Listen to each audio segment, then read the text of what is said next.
All good science fiction movies feature self-driving cars, but here on the streets of Vegas, they've become science fact. Self-driving cars and robo-taxis are actually on public roads. If you want to order a cab here, autonomous vehicles come up as an option. Yes, Las Vegans have been hailing robo-taxis for the last 2 years. These cars are fitted with autonomous tech that can drive itself and its passengers around a 20-kilometre zone for the same price as a normal cab. And Managing Director Abe Gabra has agreed to take me for a ride. How many sensors have you got on here then? So this car has 21 sensors, 9 LiDARs, 10 radars, and 2 camera systems. The LiDARs scan the environment using laser beams, while radar uses radio waves. So between them, this car has a pretty good idea of what's going on around it. And for added safety, it also talks to the city's traffic system. This is the first time that I've ever been in a self-driving car on actual roads with actual traffic, so I'm really looking forward to it. Right, I'll hop in. So we're off. The car is doing all the driving. We're on an actual road.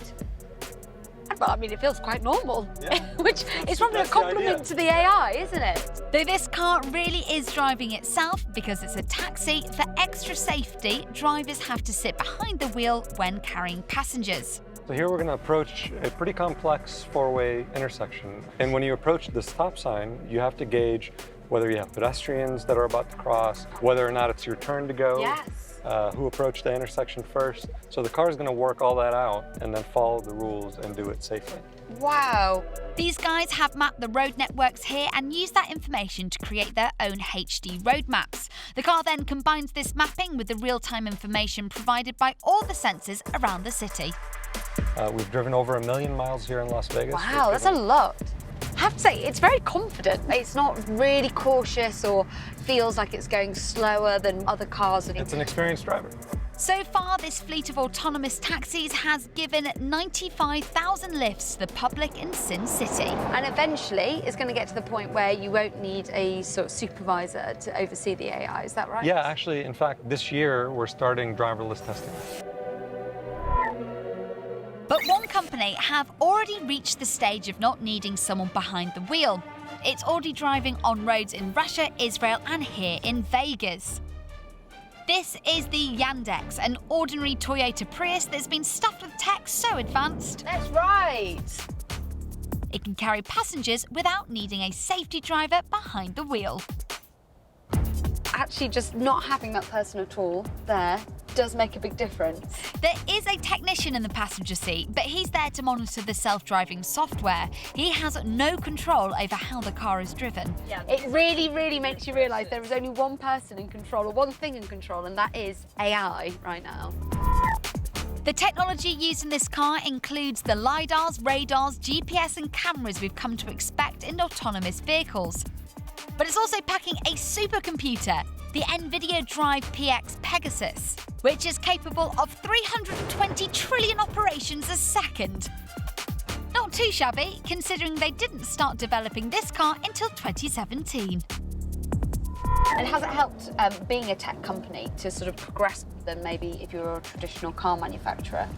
We are not creating a car, but we are developing a driver. So yeah, as soon as it's mostly software, being a part of a tech company, it gives you a really significant advantage. Next year, they're going to ditch the technician in the passenger seat though, and soon after the steering wheel will disappear too. You just really feel like we're at the next stage now where it comes to autonomous vehicles, and that's it. We're back, safe and sound. But self-driving public transport isn't just limited to taxis. Back in 2017, it became one of the world's first cities to introduce this autonomous shuttle bus developed by French firm Navio and operated here by Keolis. Part of the largest self-driving project in the US, a fleet of these vehicles have been busy running folk along short stretches of bus routes on public roads. And operations manager Londell is now preparing to expand its network. So you've just finished doing a trial. How long was that for? We did it for a year. In that year, we transported over 32,000 passengers. So it's a success. And have you come across any difficulties? No. I think the overall perception of the public is the hardest part that we actually have to go with. Do you have to convince them to come on? Be like, it's okay, come on, Right. on. I know there's not a driver, but don't be freaked out by that. So what's the actual advantage not having a human driver on board? No fatigue. You don't have that issue with an autonomous vehicle. It runs on a 33 kilowatt battery that lasts up to 10 hours and can carry 15 passengers at a time. It is equipped with 8 LiDAR sensors, 4 cameras and a GPS system that reads the road. So it feels like I'm going backwards, but it can drive either way. Correct. Bi-directional. There is no specific front or back to this vehicle, so it doesn't need space to turn around at the end of a route.